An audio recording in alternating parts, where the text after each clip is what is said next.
Good morning, everybody. My name is Barry Schwartz, and this is the Search Buzz video recap. Today is Friday, March 25th, and this is the search news we covered over at the Search Engine Roundtable at seroundtable.com.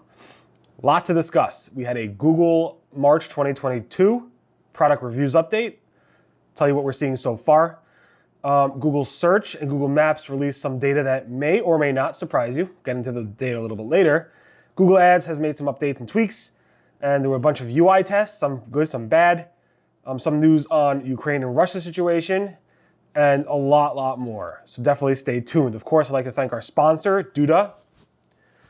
They're the professional website builder that you could call your own. And of course, to our friend Anton Chuk, who's in the Ukraine right now, traveling through the country, trying to be safe. Our wishes are with you. Obviously, some of you know Anton, he works for de-SEOing.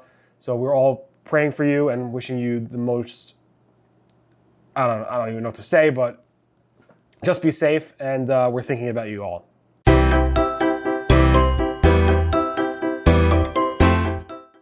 Okay, first up, so Google Search has announced a new Google update, the third version of the Google Product Reviews update, and this update has added a few things to it.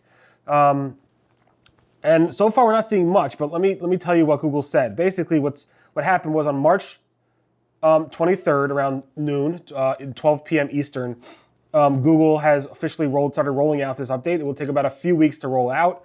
You should start seeing the update maybe today, tomorrow, usually in the first few days. Oh, of course, throughout the 2-3 weeks, of course, but the bulk of it should be seen in the first few days or so usually. This obviously targets product review content. And it's currently only in English, but Google hinted strongly that it may slowly roll out to other areas of other languages in the future. So it's basically right now, English language right this minute. You may have recovered from previous product review updates, the first two, and so forth. What's new with this update is one, Google announced 3 new FAQs around this, but Google basically said we're launching another that builds on that work, basically the previous updates. It's basically this update has built on the previous 2 updates to enhance our ability to identify high quality product reviews. This will make it easier for us to get sound purchasing advice in front of users and reward creators who are earnest in their being helpful. And Google released 3 new FAQs, pieces of content. One is, are your product review updates relevant to ranked list and comparison reviews? So this is now looking at are your ranked list and comparison reviews good? They actually released a graphic that shows that as well. Nothing really there. Are there any recommendations for reviews recommending best products? And then if I create reviews that cover multiple products, should I create reviews for the products individually? And this really goes into a lot of detail. Google also listed 4 additional points. I'm not going to go through all of it. I posted a really detailed blog post yesterday on March 24th about this. And so far, I included some chatter and so forth. This is unrelated, which I'll talk about a little bit later, unrelated to the spring update that I wrote about, which is unconfirmed from last week. Google said this is completely unrelated, and the tools are pretty much, as of yesterday or yesterday afternoon, even this morning, are not showing significant changes. Let me just take a quick look at a couple of the tools while we're live here doing this. But the chatter is pretty limited. SEMrush is showing a little bit of a spike, Rank Ranger not really. So it still hasn't been significant yet, but I'm definitely expecting some significant stuff over the next couple days or so. So definitely take a look at my post. It's really detailed. On March 24th, I goes through all of this and everything you need to know about this product reviews update. Google also released this unconfirmed Google update starting around March 18th throughout the weekend, so Friday, Saturday, Sunday. This was significant, I believe. A lot of people thought it was product reviews update coming, and then literally days later, the product reviews hit. So maybe Google was testing it. Google said, actually, no, it's unrelated to that. But if you did see anything on March 18th, 19th, 20th, or so forth, you were definitely not alone. There were a lot of people who actually noticed the Google update around then.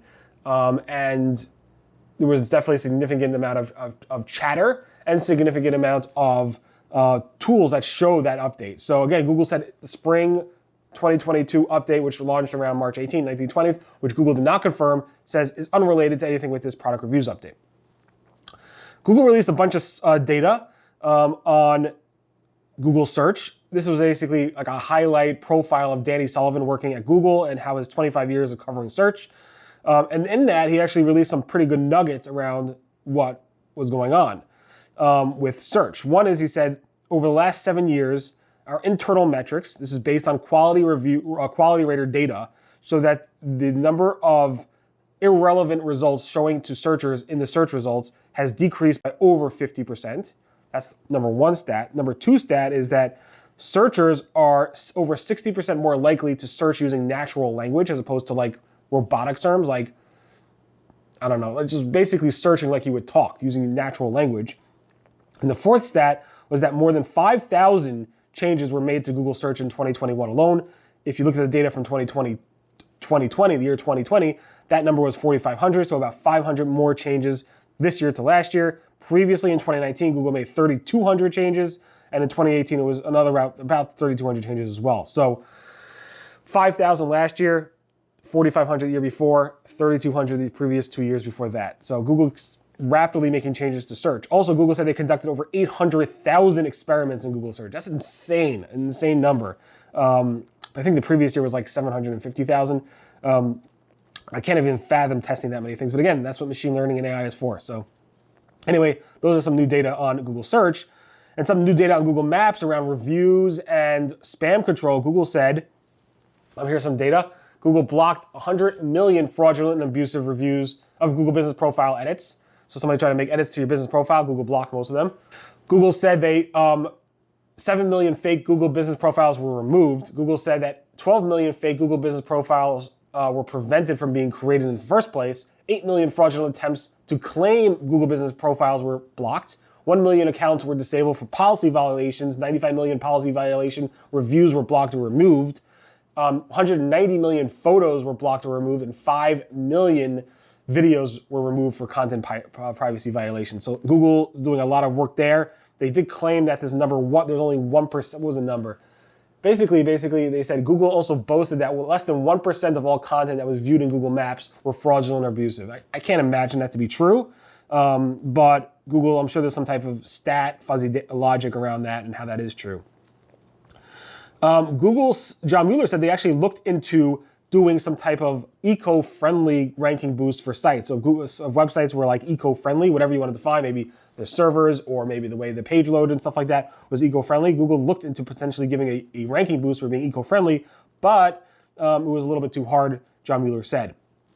John Mueller also talked about redirecting old 404 pages to get those links pointing to the right place. So let's say you had a page at 404 for, I don't know, 2 years, as an example. Like I found a page that has lots of links to it, but it's been 404, meaning page not found, for 2 years. Can I activate the page and basically 301 it to another page to kind of garner those powerful links that were pointing to it? And John Mueller said probably 2 years might be a little bit too late.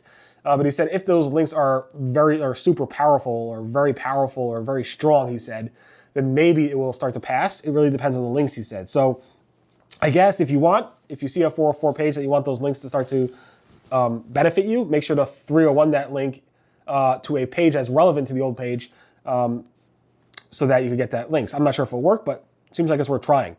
Google said machine learning or AI generated content is still not high quality enough. I know Google said in the past that one day we could see that machine learning generated content or AI generated content will not be against Google's webmaster guidelines because the quality might be up there. And John Mueller, who said that previously, now said at this point in time it's still not there and it's still not in accordance with Google's guidelines. John Mueller also said that setting a redirect in place only for 3 months is not enough. You have to at least keep that redirect in place for a year for Google to permanently keep that redirect going. Google said that product prices are still not a ranking factor. Danny Sullivan explained why. He's like, well, product prices change often. Amazon, all these sites are pretty much dynamically changing prices. So how are we supposed to use that as a ranking factor? But of course, if you're in Google Shopping, you can sort by price, you can do all those things. So those are kind of like rankings, but those are filters, but they're not necessarily Google ranking factors in Google Web Search, if that makes sense. Google explained in detail why it does not crawl and index every URL when somebody asked on Reddit, why do SEO tools not pick up every link? And John Mueller basically said from the Google perspective, he explained that crawling is not an objective thing. It's expensive. It can be very inefficient, and the web constantly is changing. There's also lots of spam and junk on the web that Google doesn't want to have to take into account. And Google, he really gave a very detailed blog post. If you ever want to look into that, he actually posted a really detailed thing. I posted about it on March 22nd at seroundtable.com, so definitely take a look at that. Gary Illyes, Martin Split, and Lizzi Sassman, I believe, were on a podcast yesterday, the Search Off the Record podcast, which is great. I love it. And basically, they spoke about de-SEOing. It was really, really interesting to listen to. They spoke about how Google, their efforts to de-SEO the Google Central content and developer documents and so forth, to kind of get less traffic around stuff that was irrelevant to the things, like how do I remove my picture from the Google image search, which was irrelevant to that documentation, and try to de-SEO things to actually benefit them in terms of driving more convertible traffic, and specifically relevant traffic to their website. One thing Gary said was basically it's annoying, he said, that he can't use the internal SEO tool, the debugging features that he has access to for debugging SEO factors around Google's own properties, because he has to level the playing field, he has to use Google Google Search Console, because that's what we could access. We don't have Google's internal tools, and he cannot use internal tools for SEO purposes in Google Search. So he has to use the tools that we have access to, which I found pretty interesting. I know this video is going long, I apologize, but a lot to discuss, and I'll try to fly through some of the remaining stuff. Google Ads has released the Google Ads Editor version 2.0. This, as promised, is coming with Performance Max campaigns support and a lot more, so definitely upgrade to 2.0 and take advantage of that. Google has launched the new Google Partners Directory. It's now live with the new program policies, which we've talked about many, many times, and the new directory is pretty nice, so definitely take a look at that. Google has paused ads that exploits, dismisses, or condones the Russia-Ukraine war. It's another effort that Google is taking to help the Ukraine in this effort. Keep in mind, Google also paused all ads from Russia and different areas. Google also has released Google Business Profile Emergency Help Attributes. These emergency help attributes basically let you define to say, does your business accept donations, employ refugees, need volunteers, offers free products and services, and so forth. So these are new business attributes that you can add to your Google Business Profile. Also, last week we covered how Google Hotel Search added a new feature to say, do you offer discounted or free accommodations for refugees? They actually now show what it looks like on the actual front end, so I have a screenshot of that as well. Google Search is testing healthcare provider appointments and bookings. This is a new feature they announced yesterday afternoon, where you can now do a search for minute CVS facilities and other facilities to get healthcare things. It will actually show you what available appointments there are and how to book. Microsoft Advertising updated its reporting capabilities in a big way. So now things are more efficient to use, easier to access, and so forth. Definitely take a look at that. Google is testing a light gray search box at the top of the results, which I think is not good looking. And if you were in dark mode, it's completely disgusting, and Google's actually working to fix that. So here's some screenshots of that as well. Google Search is testing discounted coupon codes in the shopping pack. This is a pretty cool spot. So here's a screenshot of that. Google Ads is testing new ad extension icons, which are more cute and icon-based.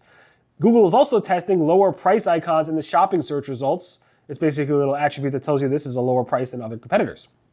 Microsoft Bing is testing on this page search result jump down links, which let you jump down the page, which I think we've seen before either from Bing or Google, but here it is again from Microsoft Bing. And some Google Analytics 4 tips. If you are upgrading to Google Analytics 4, keep your old Universal Analytics code on the page and add to that in parallel the new Google Analytics 4 code, so you can actually compare both and make sure you fully understand both. For a while, there's no reason to not have both. It may slow down your site temporarily for a little bit, but definitely, in my opinion, keep them both there. And Google Merchant Center has integrated with Google Analytics 4. We can actually link those products together, which is pretty cool. In any event, thank you so much for listening to the Search Buzz video recap. My name again is Barry Schwartz, as the search news we covered over at the Search Engine Roundtable at seroundtable.com over the past week. Thanks again to Duda for sponsoring. Deeply, deeply appreciated. Thank you. And hope everybody's well and being safe. Have a safe, healthy, peaceful weekend. Speak to you guys next. Be well. Bye-bye.